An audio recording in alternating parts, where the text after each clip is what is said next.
Hey everybody, welcome back to Tim Travels. I'm your host Terry with my sidekick Beatrice. I don't know why she always jumps in the seat next to me as soon as I start talking. I think she thinks I'm talking to somebody that's just like outside the truck. First things first, I noticed a lot, so just to tell you how YouTube works, when you make a video and you just upload it, it takes, it captures a picture from the video you're uploading to create as your thumbnail that, is seen. And sometimes I do custom thumbnails. I think you can tell when that happens. But I know, but a lot of times I'm too lazy. I just post the video. And by the way, my last video took forever to upload. I don't know if it was because where I was, or because I don't think I included 2 pictures in it, but I don't think they were particularly heavy amount of JPEG or whatever that is. But anyway, it wasn't super timely, but anyway, I hope you watch it. But I noticed that a lot of my thumbnails, it's like I'm like this, or I'm like this, and like my hands glued to my head. So I'm gonna I don't know what, well, I know what to do about it. I don't know if I will, but I want you to know that I have everybody has certain affectations or mannerisms or whatever. And by the way, if it gets too loud, I'll roll my window up. But it's just one of those nice kind of cool fall days here in Richmond, Indiana. So anyway, that's what happened. That's why you always see me with my hands sticking, to my head in the thumbnails. So today's October 10th. It is I didn't do the math, but on this day in 1845, the Naval Academy was founded. James K. Polk was the president at the time, and it was George Bancroft who was like, hey, we need this naval school. And what a lot of people may not know is that the Naval Academy, up until, I'm trying to think exactly when it was, but it was past World War II, they did not actually grant bachelor's degrees. Like if you went to the Naval Academy, you didn't get a bachelor's degree. And then, I don't know if it was legislation or the school just got accreditation, but they basically grandfathered everybody in when they did start issuing bachelor's degrees. And here's another little twist, if you don't know anything about the academy. Everybody who graduates from the Naval Academy gets a BS. Like if you're an English major, you don't get a BA, you get a BS. Maybe that's because you take upper division electrical engineering courses and hydrodynamic courses and all this other stuff. You have to take 3 semesters of, 3 semesters of chemistry, and so a lot of science stuff in addition to being an English major. So, and by the way, I know there's some people that think the people that go to that school are losers or suckers, but I don't think so. I think it's a great place. I know a lot of people that have graduated from there. I have an affinity for the place, and I appreciate everybody that was there when I was there, and when I was on the staff with the Commandant there, and I appreciate everybody that's there now. So let's talk about couple of comments, right? So I had a couple of comments and I wanted to demystify stuff. So somebody asked me, well, Terry, why are you doing this political talk? Because I talked about Trump. And I guess my response to that is that I don't try to be overtly political. I often use politicians to explain things because, the history of our country is in large part based on decisions that were made by politicians. But what I'd say, when I talk about Trump, I really, I was talking about the process with his trials and stuff like that, and just, sharing knowledge that I have about, like a motion for summary judgment. But here's the thing. If Trump was like a dentist, let's say there's a dentist, let's forget about Trump for a second. Let's say there's a dentist that murders his wife, or is accused of murdering his wife, and it's a sensational trial, right? If I was talking about the trial and the posture of the case and the procedure, you wouldn't say that I was talking about dentistry, right? Because the guy's occupation doesn't really matter. It just so happens that certain trials are going to get huge publicity because of who is accused, right? But I'm not talking about the person's occupation. I'm just their career. I'm talking about the process, right? Like what goes on. I've been interviewed in cases where people ended up going to prison by the FBI, by the U.S. Attorney's Office, right? I've been involved in stuff. So I'm just shedding light on that, right? I can tell you I have a little more knowledge than other people do about this stuff. Not a lot, but a little. So I try to share that. And then the second comment that kind of like made me scratch my head, maybe that's why I get those thumbnails, is somebody said, well, how come they're not going after, there's a whole bunch of corrupt politicians. How come they're not going after them? And I'm like, do you not watch the news? Like, there's a U.S. senator, the senior senator from the state of New Jersey, who is under a very, very serious criminal indictment. He and his wife and like 3 or 4 other people have been indicted for bribery, money laundering, and all sorts of very serious charges. And that's Senator Bob Menendez. And he's a Democrat, okay? So, there are politicians all over this country, like almost on a daily basis, that get caught up with the law. They get fired for unethical conduct. Now, I think unethical behavior by public officials in this country is rampant. And when I say public officials, I'm talking about cops, prosecutors, judges. I think the Supreme Court has a terrible ethical problem.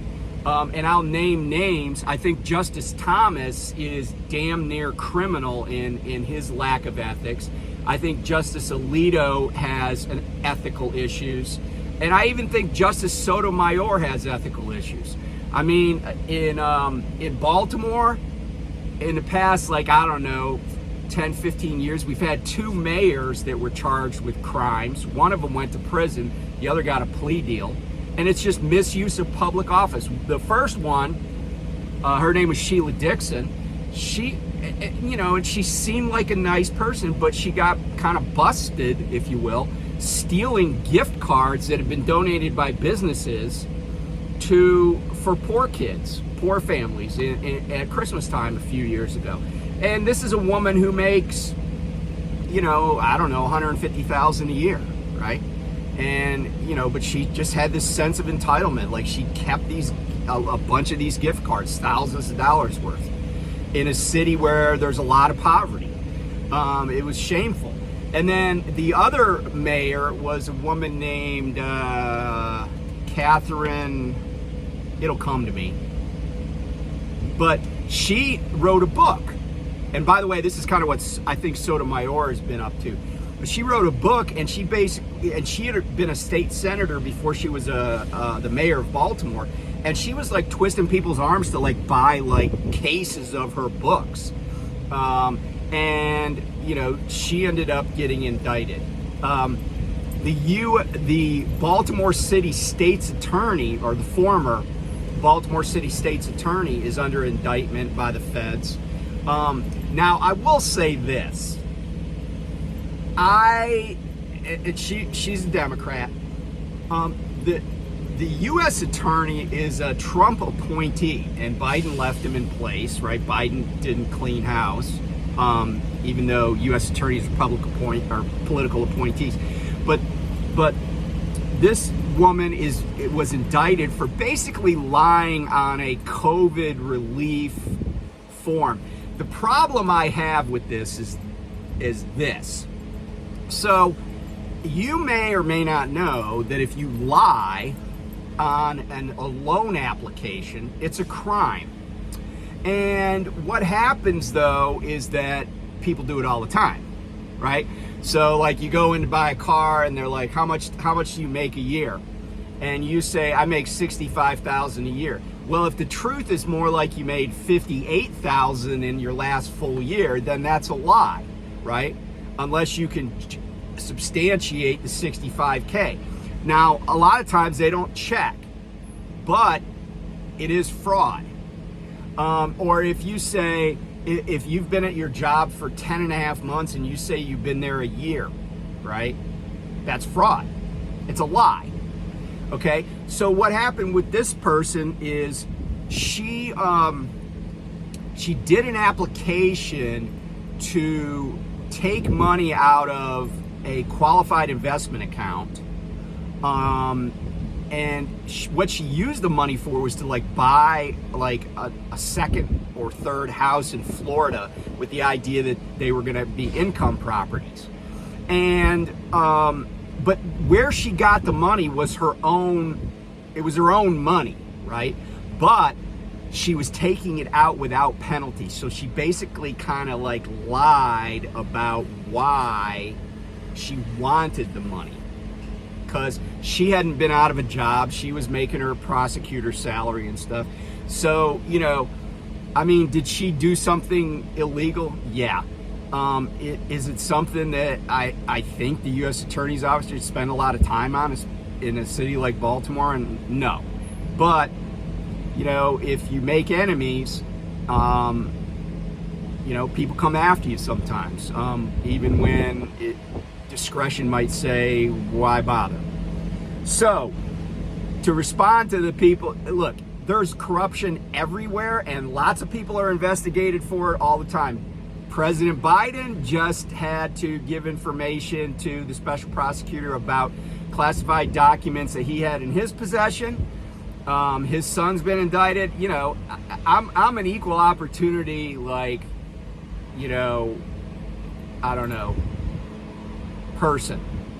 I'm like, if you do the crime, you should be investigated. Or if you do something that's illegal, you should, you know, have to account for it. And I don't have any issue with that. But so anyway, that's that. And then as far as like, I don't know if somebody was like taking exception to the fact that I like crapped all over Trump because of what he says about the military, but I don't really care. If you think that's political, whatever. You know, maybe he should stop shitting on people that made it possible for him and his family to live in the country they do. You know, when he stops that, I'll stop talking about him, I guess. So I had a couple of thoughts about training. You know, I talked to a fellow driver just, I think, yesterday, and they had a guy on their truck that, you know, didn't want to work, just wanted to do my 50,000 miles, leave me alone. Guy wanted to go home every 2 weeks, you know. So he finally had enough and he kicked the guy off the truck. And, you know, I kind of had said to him, you know, you may have the same experience with this guy just because they had similar backgrounds as I had with the guy, the trainee that I kicked off my truck, I don't know, a month or two ago. Couple of months ago, and or July, I guess it was. No, what am I saying? It was more than that. It was in May, because it was before I got this truck. So yeah, it was when I went to pick this truck up. I was like, nah, I had enough. And you know, I think there's this sentiment growing that I've encountered way too many people just in passing or on my truck, or I know about them from other drivers. I don't know who is like vetting these people at Prime, but there are a lot of people out here that are like, oh, I just want to do my 50,000 miles, leave me alone. I'll drive, you know, kind of like I'll drive my shift, you drive yours. And anybody that's a good trainer is never, ever going to let that happen. They're never going to relinquish that control, you know? So the other thing that I've been thinking about training is I've had really poor luck with people that the company wanted to give to me as a trainee. But I've had good luck with people that I had, and I think I've said this before, that I had some kind of relationship beforehand. I had met them, talked to them extensively, etc. Well, the other thing that I've kind of decided is I'm not going to train anybody that I'm not the person that referred them to Prime. And here's why. So when you complete, when you have a trainee on your truck for TNT, and this is separate from PSD, but you have somebody on your truck for TNT, when they finish their training and upgrade, you get a bonus. And the last time that I had somebody complete all their training on my truck, I got $500. But that was for 30,000 miles. And I said to this person that was training that was telling me about their trainee that they kicked off their truck, I said, they increased the mileage requirement by 67%. They increased the trainee pay by some amount, but let's just call it 15%. And as far as I know, they didn't increase the end of training bonus that you get. Because if they did, then that bonus should be around $833 instead of $500 now. And so the reason that I only want somebody on my truck that I was their referral is because the referral money can make up for the fact that I'm not getting paid commensurate with the extra effort. So like when you refer somebody, you get a bonus, and then you get like I would call it a trailing commission, right? Like every week, based on how many miles they drive, you get a little bit of money, right? And there are some people, I guess Busy Blake, right? I mean, he's making bank on referrals. But that's his life, right? Like if you ever watched his videos, that's his life. I'm not sure if the dude actually drives the truck. No, I'm just joking. But he makes bank on referrals and those trailing, mileage numbers. And so props to him on that. That's a good business strategy. I've never been like super anxious or anxious isn't the right word, super eager to be like, oh, hey, here's my driver code, blah, blah, blah. I give my driver code to people that say they're interested in coming and say they watch my videos, but I don't, and I'm happy, somebody messages me or comments or whatever, I give out my driver code, but I don't, it's not part of my compensation scheme, if you will. And there's nothing wrong with people that do that, right? It's salesmanship. I'm down with it, So anyway, I think the odds of me training anytime soon are probably low, pretty dang low. And again, like trainers not getting team loads. If I'm not going to get team loads, if I'm just going to get solo loads, well, here I am. I'm a solo driver with my dog in the truck. What you looking at, Beatrice? He's out here. She's like, stuff to see. Are you camera shy? Is that what it is? So I wanted to talk about my 10-0 split here. So I'm here. I mentioned I'm in Richmond, Indiana. I was so I picked up this morning really pretty early. I think around 4 a.m. I picked up over in Indianapolis, drop and hook, and I had driven up from south of Bowling Green, Kentucky. And moment of silence for the Bowling Green massacre. Okay, there we go. That's a joke, but you gotta, if you don't know what I'm referring to, the Bowling Green massacre, just Google it. It was, I'll even tell you what it was. So apparently there were 2 or 3 guys that were living in the Bowling Green area that were up to no good. And they were apparently, I don't know if they were U.S. citizens or they were just here on green cards, but they were like, you know, were born in another country. And I don't even remember what country, but I think somewhere in the Middle East. And they were planning some, you know, mean things, but they got caught in the planning phase. And, you know, they got prosecuted, but certain news channels started calling it the Bowling Green Massacre. But they were planning a massacre, but there was no massacre. But then it just kind of took off on, you know, like social. Did you hear about the Bowling Green Massacre? There is, you know, and so I've joked over time about the memorial to the Bowling Green Massacre victims, and, you know, that's my little, it's just my Terry sense of humor. So anyway, I came here to Richmond, and I was like, man, I'm kind of tired, you know, and kind of tired. So I'm just gonna lay down for a little bit, you know, split my clock, and then I'll get on the road and drive a little further, a little farther, because this load is, I'm like 400, maybe 410 miles away. It's not due till 1700 tomorrow. And so right now it's like, what time is it be? It's around 4.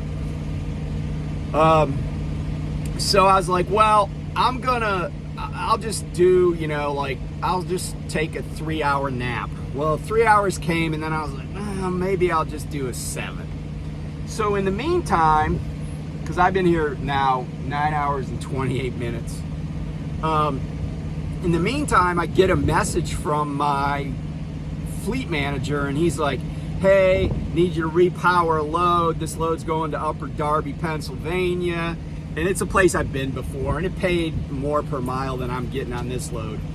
And, you know, he says, so if you just stay there, do a 10, and they'll be there around 4 o'clock.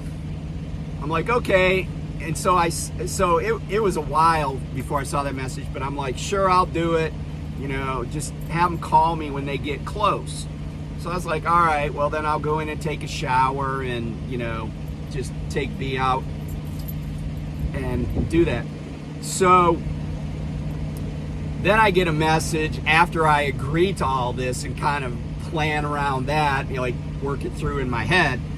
I get a message, oh, hey, their fleet manager said they don't need any help, or they got it covered, or whatever. So now I wasn't going to do a 10, but since I got this close, I'm just doing my 10-0 split here.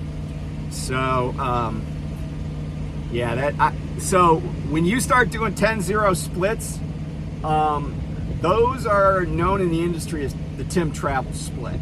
So I'm gonna file a trademark application shortly, because I'll be on home time starting later this week, and the Tim Travel split will be part of trucking lore going forward.